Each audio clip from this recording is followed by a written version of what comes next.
नमस्ते। आज के इस एक्सप्लेनर में हम एक बहुत ही दिलचस्प और सच कहूं तो थोड़ी डरा देने वाली कहानी पर बात करने वाले हैं। हम बात करेंगे डायनासोर के उस शानदार साम्राज्य की जो 17 करोड़ 40 लाख साल तक चला और फिर कैसे एक झटके में सब खत्म हो गया।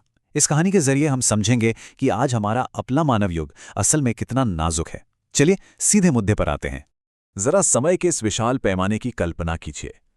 एक तरफ हमारा मानव इतिहास है जो मुश्किल से 3 लाख साल पुराना है। हम अक्सर सोचते हैं कि हमने बहुत कुछ हासिल कर लिया है ना?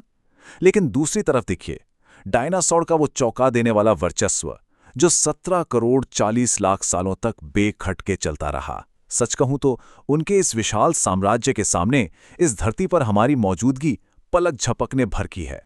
डायनासोर का ये शक्तिशाली साम्राज्य 3 बड़े भूवैज्ञानिक कालों तक फैला हुआ था। कहानी शुरू होती है करीब 23 करोड़ साल पहले ट्रायसिक काल में, जब धरती पर आज की तरह अलग अलग महाद्वीप नहीं थे, बल्कि सिर्फ एक ही सुपर कॉन्टिनेंट हुआ करता था, पैंजिया। और फिर समय के साथ जुरासिक और क्रिटेशियस काल तक आते आते इन्होंने जो विविधता हासिल की वो बस अविश्वसनीय थी। अब उनके इस लंबे समय चक्र को समझने के लिए आपको एक हैरान कर देने वाला फैक्ट बताता हूं।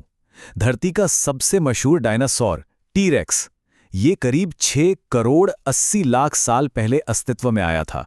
इसका मतलब यह है कि टीरेक्स समय के हिसाब से जुरासिक काल के डायनासोर की तुलना में हमारे यानी आज के इंसानों के ज्यादा करीब है। कोई सोच सकता है ऐसा? ये वाकई बताता है कि उनका राज कितने लंबे समय तक चला। लेकिन फिर आज से करीब 6 करोड़ 6 लाख साल पहले धरती के इतिहास की इस सबसे सफल कहानी का एक बेहद भयानक और अचानक अंत हो गया। इसे हम 5वें महाविनाश के नाम से जानते हैं।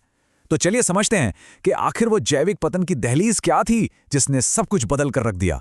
हुआ ये था कि एक 10 से 15 किलोमीटर चौड़ा एस्ट्रॉयड आज के मेक्सिको के युकाटन प्रायद्वीप से आकर टकराया। अब ये कोई मामूली टक्कर नहीं थी। इससे जो ऊर्जा निकली ना, वो 100 टेराटन TNT के बराबर थी।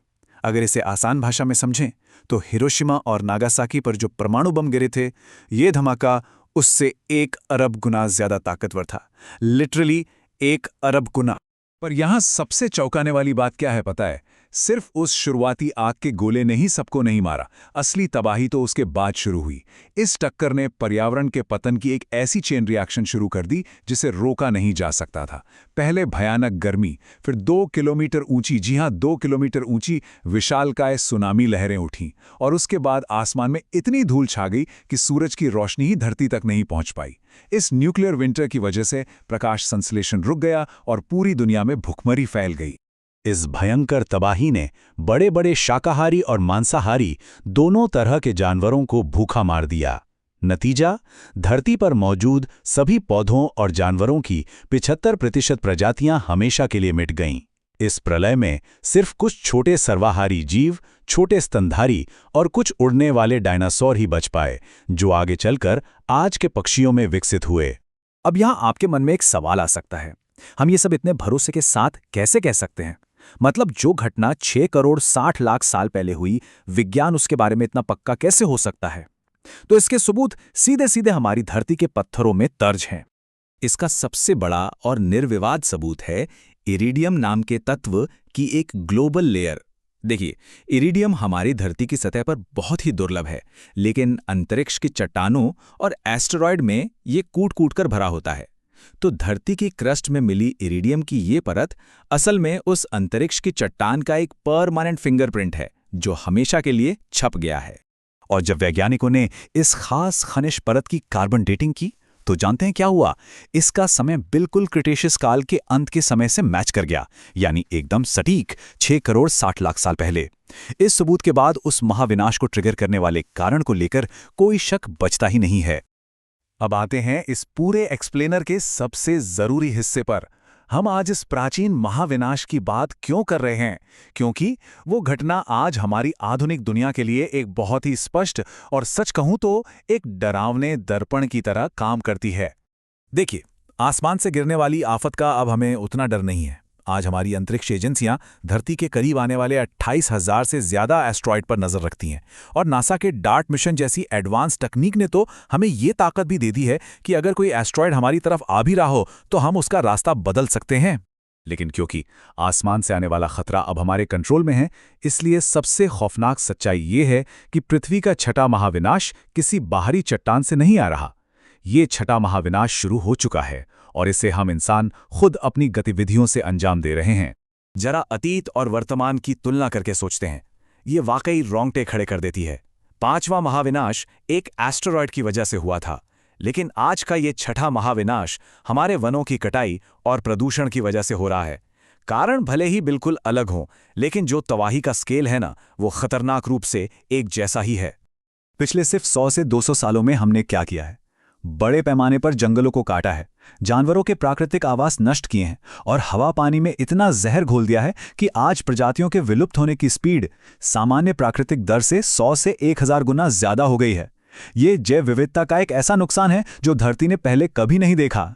और ऐसा नहीं है कि हम कोशिश नहीं कर रहे हैं, लेकिन इस जैविक पतन को रोकने के हमारे ग्लोबल प्रयास बुरी तरह लड़खड़ा रहे हैं। 2010 में संयुक्त राष्ट्र ने बायोडायवर्सिटी को बचाने के लिए जो 20 लक्ष्य रखे थे ना, डेडलाइन खत्म होने तक उनमें से सिर्फ 6 लक्ष्य ही किसी तरह आंशिक रूप से पूरे हो पाए। बाकी सब हम हार गए। इस पूरी तरह से टूटते इकोसिस्टम को बचाने और प्रजातियों के विलुप्त होने की दर को काबू में करने के लिए अब नए इंटरनेशनल लक्ष्य सेट किए गए हैं। नई डेडलाइन है 2030। लक्ष्य ये है कि हमें अपनी 30% जमीन और महासागरों को सुरक्षित करना है और प्रदूषण को सीधा आधा करना है। यह अब कोई चॉइस नहीं है, ये एक अर्जेंट जरूरत है। तो ये सारे आंकड़े और फैक्ट्स हमें कहाँ लाके खड़ा करते हैं? ये हमें मानवता के इस नाजुक युग की याद दिलाते हैं और हमें ये सोचने पर मजबूर करते हैं कि इस ग्रह पर हमारी हैसियत असल में है क्या। एवोल्यूशन या विकासवाद के नजरिए से देखें तो हम बहुत ही नई, एक बहुत युवा प्रजाति हैं। डायनासोर के 17 करोड़ 40 लाख सालों के उस विशाल और बेहद स्थिर राजवंश के सामने हमारा ये 3 लाख साल का इतिहास महज एक छोटी सी नाजुक सी झलक है। सोचिए, उन्होंने धरती पर हमसे 600 गुना ज्यादा समय तक राज किया था। तथ्य बिल्कुल साफ है। जैसा कि इस एक्सप्लेनर से जाहिर होता है, अगर हम यूं ही लापरवाही से अपने पर्यावरण को उसके टूटने की कगार के पार धकेलते रहे तो हम उसी भयानक अंजाम की तरफ बढ़ रहे हैं जो उन प्रागैतिहासिक दिग्गजों का हुआ था। अगर आज हमारे पेड़ पौधे और जानवर खत्म हो गए तो हमारा बचना भी नामुमकिन है। अंत में ये सब हमें एक बहुत ही चुभने वाले सवाल के साथ छोड़ जाता है, क्या मानवता कभी डायनासोर के उस 17 करोड़ 40 लाख साल के रिकॉर्ड को तोड़ पाएगी? या फिर हम इंसानों की कहानी अपने पहले 10 लाख साल पूरे होने से पहले ही हमेशा के लिए खत्म हो जाएगी? हम अपनी आने वाली पीढ़ियों के लिए इन भूवैज्ञानिक पत्रों पर क्या लिखकर जाने वाले हैं, ये अब हमें तय करना है।